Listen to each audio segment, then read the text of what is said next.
Prescription তোমরা বাস্তবায়ন করার চেষ্টা করবা। খোদার কসম করে বলি, আল্লাহ পাকের জাতের কসম করে বলি, আল্লাহ তাআলা বলেন ওয়া তুইজ্জু মান তাশা ওয়া তুযিল্লু মান তাশা বিয়াদিকাল খায়র ইন্নাকা আলা কুল্লি শাইইন কাদির। আমি আপনাদেরকে জিজ্ঞেস করতে চাই, সমস্ত ক্ষমতার মালিক কে? জবান খুলে বলেন, সমস্ত ক্ষমতার মালিক কে? আল্লাহ তাআলা সমস্ত ক্ষমতার মালিক। তারা যদিও তাদের মিশন বাস্তবায়ন করতে চেয়েছে, কিন্তু তারা তাদের মিশন বাস্তবায়ন করতে পারে নাই। আল্লাহ তাআলা ছাড় দেয়, ছেড়ে দেয় না।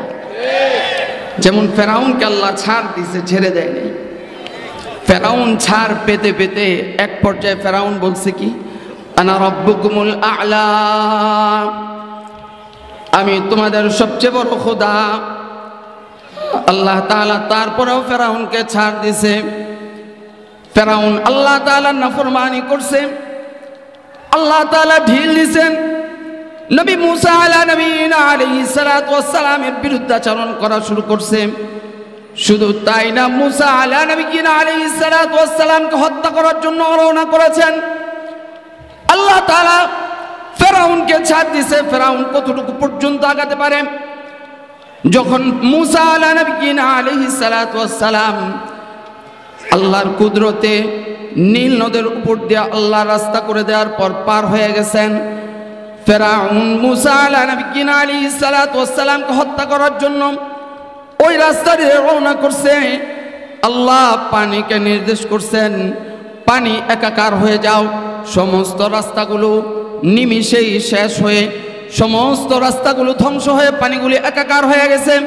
ফেরাউন যখন তার সামনে মৃত্যু দেখছে, তখন সে মনস্তব করছে আল্লাহ পাকের প্রতি ঈমান আনয়ন করবে।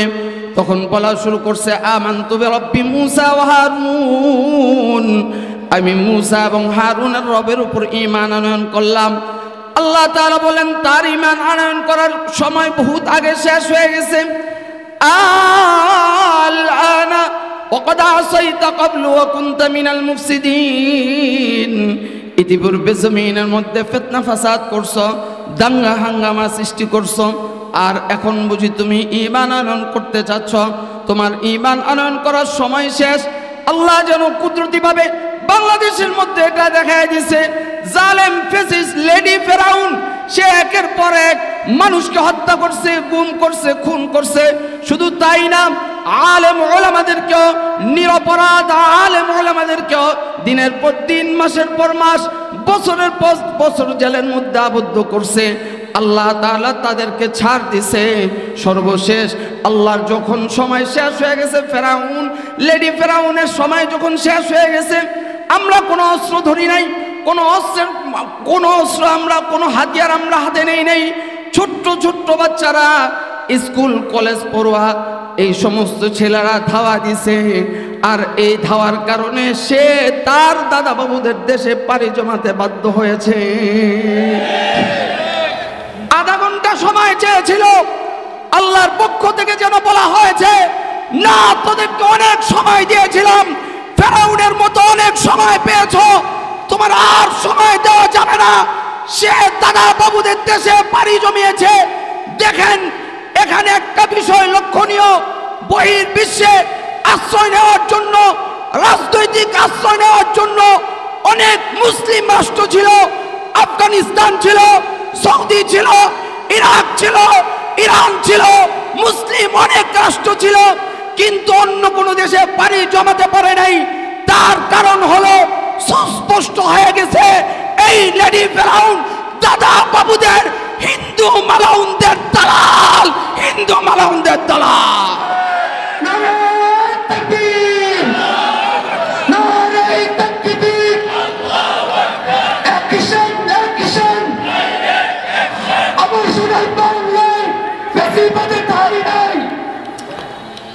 আল্লাহ তাআলা এই বিষয়টা স্পষ্ট করে দিয়েছে। এই লেডি ফেরাউন এবং লেডি ফেরাউনের বাহিনী যারা ছিল, তারা ইসলাম প্রীতি নাকি তারা দাদা বাবুদের প্রীতি? তাদের ভিতরে ভালোবাসা ছিল। কিসের ভালোবাসা? বাংলাদেশের ভালোবাসা ছিল, বাংলাদেশের প্রীতি ছিল। তারা কি বাংলাদেশের প্রেমিক ছিল, না দাদা বাবুদের প্রেমিক ছিল, আমি কসম করলেও কাফারা দিতে হবে না।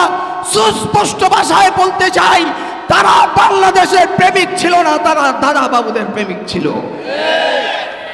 দাদা বাবুদেরকে যত সুযোগ সুবিধা দেওয়ার সমস্ত সুযোগ সুবিধা দিয়েছে। এই দেশে হিন্দুরা হলো সংখ্যাগরিষ্ঠ, হিন্দুদের জান মালের নিরাপত্তা হাদিস শরীফের মধ্যে আসছে, দিমা উহুম কাদিমা ইনা আমওয়ালুহুম কা আমওয়ালিনা, তাদের জান মালের নিরাপত্তা আমরা দিব। তাদের জানের মালের নিরাপত্তা, মুসলমানের জানের মালের নিরাপত্তা যেভাবে, ঠিক ওইভাবে আমরা তাদের জান মালের নিরাপত্তা দিব। আল্লাহর কসম করে বলি, বুকে হাত রেখে বলতে চাই, 5 তারিখের পরে নারায়ণগঞ্জ শহরের মধ্যে যতগুলা মন্দির ছিল, প্রত্যেকটা মন্দির আমরা পাহারা দিয়েছি। কোন এই ফ্যাসিস্ট জালেম সরকারের কেউ পাহারা দেয় না, মুসলমানের সন্তানরাই পাহারা দিয়েছে। তারা এই বাংলাদেশের মধ্যে যেই পরিমাণ সুযোগ সুবিধা পেয়েছে, আমার মুসলমানের সন্তানেরা ওই পরিমাণ সুযোগ সুবিধা পায় নাই। আস্তে কয়, জোরে কর। আমার মুসলিম সন্তানেরা অনেকে শিক্ষিত হওয়ার পরেও তারা একটা চাকরির জন্য তারা ঘুরতে ঘুরতে পায়ের জুতা ক্ষয় করে ফেলেছে। তারা একটা চাকরি পায় নাই, কিন্তু অনেক অথর্বকে, অনেক অযোগ্যকে তারা চাকরি দিয়েছে, অনেক মালাউনকে তারা চাকরি দিয়েছে। আমার পাশে থানা, আমি সুস্পষ্ট ভাষায় বলতে চাই, তাদেরকে শুনিয়ে বলতে চাই, প্রশাসনের মধ্যে এমন কোন জায়গা ছিল না যেই জায়গার মধ্যে মালাউনরা স্থান পায় নাই। আমরা যেই জায়গায় গিয়েছি, একটা কনস্টেবল থেকে নিয়ে একটা এসআই, একটা ওসি, একটা এসপি, একটা ডিসি, এমন কোন জেলা নাই, এমন কোন থানা নাই, এমন কোন জায়গা নাই যেই জায়গার মধ্যে মালাউনরা সর্বোচ্চ সুযোগ সুবিধা পায় নাই। আমরা পূজার মধ্যে দেখেছি সর্বোচ্চ সুযোগ সুবিধা তাদেরকে দেওয়া হয়েছে। কোটি কোটি টাকা একটা পূজার জন্য বরাদ্দ দেওয়া হয়েছে, কিন্তু মুসলমানদের একটা অনুষ্ঠানে, ধর্মীয় অনুষ্ঠানে ন্যূনতম বরাদ্দ দেওয়া হয় না। কথা কয় না, বোবার মতো বিষয়। আপনারা মনে হয় পাইছেন, কথা কন না কে? হিন্দুরা যেই পরিমাণ সুযোগ সুবিধা পেয়েছে, মুসলমানের সন্তান এই পরিমাণ সুযোগ সুবিধা পায়নি। অতএব এই সোনার বাংলা, এটা মুসলমানের সোনার বাংলা। এই সোনার বাংলাকে যদি নতুন করে গড়তে হয়, এই ভাঙা সমাজকে যদি নতুন করে গড়তে হয়, তাহলে আমার পাশে যিনি বসা এই ধরনের ব্যক্তি, যারা আল্লাহকে ভয় পায়, আমি তাকে ব্যক্তিগতভাবে আলহামদুলিল্লাহ অনেক ভালো করে চিনি। তার সাথে আমার অমন সুসম্পর্ক না থাকলেও আমি আজ থেকে 20 বছর আগের বীর মুক্তিযোদ্ধা গিয়াসউদ্দিন সাহেব আর বর্তমানের গিয়াসউদ্দিন সাহেব আসমান জমিন পার্থক্য। আমি তার সম্পর্কে জানি, এখন তিনি কোন লাইনে আছেন, আল্লাহ পাকের ভয় তার মধ্যে আছে, আলেম ওলামার সাথে তার সম্পর্ক রয়েছে, খোদা ভীতি তার মধ্যে রয়েছে। আল্লাহর ভয় এবং খোদা ভীতি যার মধ্যে থাকে, এই সমস্ত মানুষই সমাজ পরিচালনা করতে পারে, ভাঙা সমাজ তারা করতে পারে। যার মধ্যে আল্লাহর ভয় আছে, সে কোনোদিন টেন্ডারবাজি করতে পারে না, সে কোনোদিন চুরি করতে পারে না, সে কোনোদিন 2 নম্বরই করতে পারে না। আমরা চাই আগামীর বাংলাদেশ হবে ইসলামের বাংলাদেশ। জোরে বলেন ঠিক না বেঠিক? আমরা চাই আগামীর বাংলাদেশ হবে মুসলমানের বাংলাদেশ। আমরা চাই আগামীর সংসদে কোরআনের আইন পাস হবে। জোরে বলেন ঠিক না বেঠিক? যারা সংসদ থেকে, যারা সংবিধান থেকে বিসমিল্লাহকে মুছে ফেলে দিতে চেয়েছিল, আজকে তারাই মুছে গেছে বাংলাদেশের ইতিহাস থেকে। জোরে বলেন ঠিক না বেঠিক? আল্লাহ তাআলা সারা বিশ্বের মানচিত্রে এই দেশটার নাম সমুন্নত করেছেন মুসলিম রাষ্ট্র হিসাবে। এই দেশটা সারা বিশ্বের মধ্যে মুসলিম রাষ্ট্র হিসাবে পরিচিত। আমরা চাই 95% মুসলমান, এই মুসলমানের রাষ্ট্রে সত্যিকার অর্থে মুসলমানরাই রাজ করবে। এই দেশে যেন আর শকুনদের চোখ না পড়ে, এই দেশে যেন আর দাদা বাবুদের চোখ না পড়ে, এই দেশটা যেন মুসলমানরাই পরিচালনা করতে পারে। এর জন্য যদি বাংলাদেশকে রক্ষার জন্য নিজের শরীরের রক্ত দিতে হয়, বাংলাকে রক্ষা করার জন্য, ইসলামকে রক্ষা করার জন্য যদি নিজের জীবনের রক্ত দিতে হয়, কারা কারা রাজি? আমি যে আয়াতে কারিমা তেলাওয়াত করেছি, আল্লাহ তাআলা এই আয়াতে কারিমার মধ্যে ঈমানদারের কিছু গুণাবলী বর্ণনা করছেন। এই গুণাবলী যদি আমরা অর্জন করতে পারি তো আল্লাহ তাআলা এদের ব্যাপারে বলেন উলাইকা হুমুল মুমিনুনা হাক্কা, এরাই হলো প্রকৃতপক্ষে ঈমানদার। জোরে কোন সুবহানাল্লাহ। আল্লাহ তাআলা 5টা গুণ বর্ণনা করছেন। ইন্নামাল মুমিনুনা আল্লাযীনা ইযা যুকিরাল্লাহ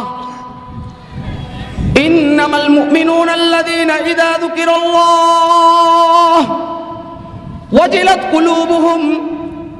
1 নম্বর গুণ আল্লাহ তাআলা বর্ণনা করেন, কেবলমাত্র মুমিন ওই ব্যক্তি যার সামনে আল্লাহ তাআলার বরত্ব বর্ণনা করা হলে, আল্লাহ তাআলার বরত্ব বর্ণনা যদি করা হয় তাহলে আল্লাহ তাআলার ভয়ে তার অন্তরটা প্রকম্পিত হয়ে যায়।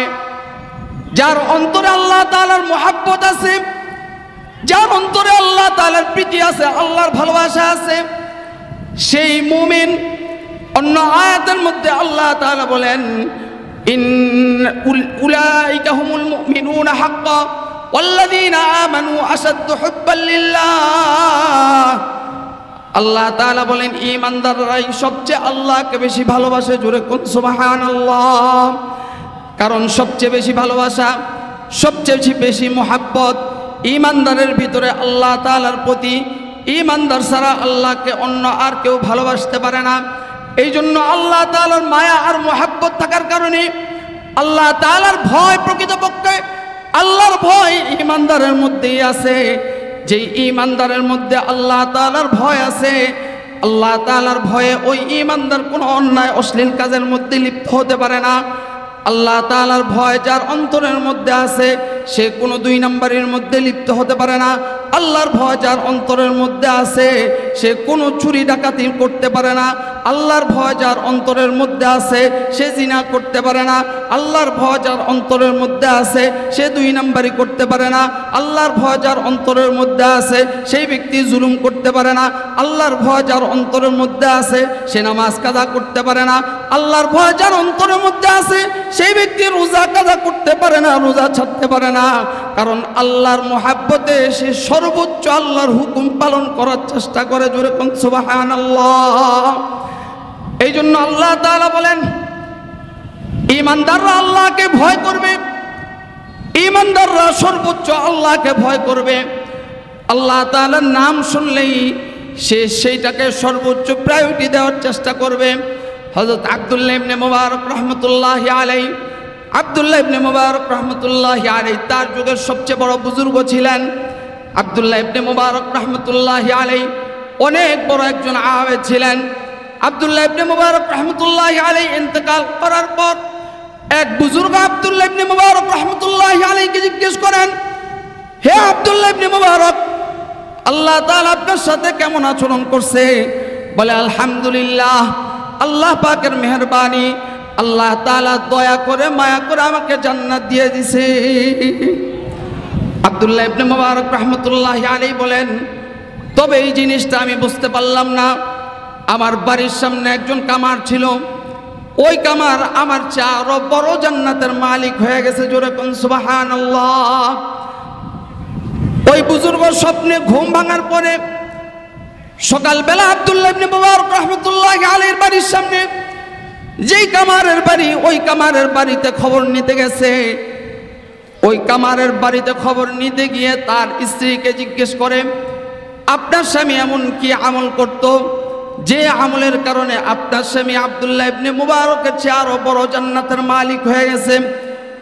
তখন তার স্ত্রী বলে, আমার স্বামী এত বড় আবিদ ছিল না। আমার স্বামীর 2টা গুণ আমি দেখতে পেয়েছি। 1 নম্বর গুণ, আমার স্বামী, আমি লক্ষ্য করতাম দিনের বেলা গরমের কারণে এই লোহার কাজ করতে পারতো না, কামারের কাজ করতে পারতো না। রাত্রেবেলা জীবিকা নির্বাহের জন্য, রাত্রেবেলা যেহেতু গরম কম, এই জন্য আমার স্বামী আগুনের সামনে লোহার কাজ করত। আর আব্দুল্লাহ ইবনে মুবারক রাহমাতুল্লাহি আলাইহি যখন দেখতাম, আব্দুল্লাহ ইবনে মুবারক তার বাড়ির ছাদের মধ্যে দাঁড়িয়ে দাঁড়িয়ে, বড় পাগড়িওয়ালা একজন বড় মানুষ, তিনি আল্লাহ পাকের ইবাদত বন্দেগী করতেন, আল্লাহ পাকের কুদরতি পায়ে সেজদা দিতেন। আর আমার স্বামী চোখের পানি ছেড়ে দিয়ে আল্লাহর কাছে বলতো, আল্লাহ, ভাগ্যের কি নির্মম পরিহাস, একজনকে তুমি তোমার কুদরতি পায়ে সেজদা দেওয়ার তৌফিক দিছো। আল্লাহ, যদি তুমি আমাকে তৌফিক দিতা তাহলে আমিও তোমার কুদরতি পায়ে সেজদা দিতাম। জোরে কোন সুবহানাল্লাহ।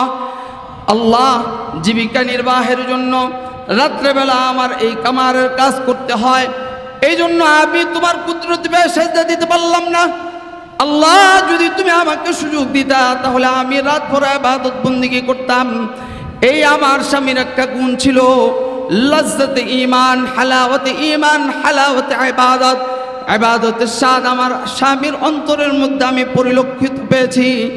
এই জন্য আমার স্বামী কাঁদতো আর চোখের পানি ছেড়ে দিয়ে আল্লাহ পাকের দরবারে ফরিয়াদ করত। 2 নম্বর গুণ আমার স্বামীকে আমি লক্ষ্য করেছি, আমার স্বামী যখন মুয়াজ্জিন আযান দিত, আল্লাহু আকবার, আল্লাহু আকবার, যখন মুয়াজ্জিন আযান দিত আমার স্বামী হাতুড়ি উঠাইছে, তো আল্লাহ পাকের আওয়াজ, আযানের আওয়াজ, আল্লাহর বরত্বের আওয়াজ তার কান দিয়ে ঢোকা মাত্র সে হাতুড়ি দিয়ে বাড়ি দিবে। হাতুড়ি উঠাইছে তো ওই হাতুড়ি আর সামনের দিকে ফালাইতো না, পিছন দিকে ফেলে সঙ্গে সঙ্গে মসজিদে রওনা করতো।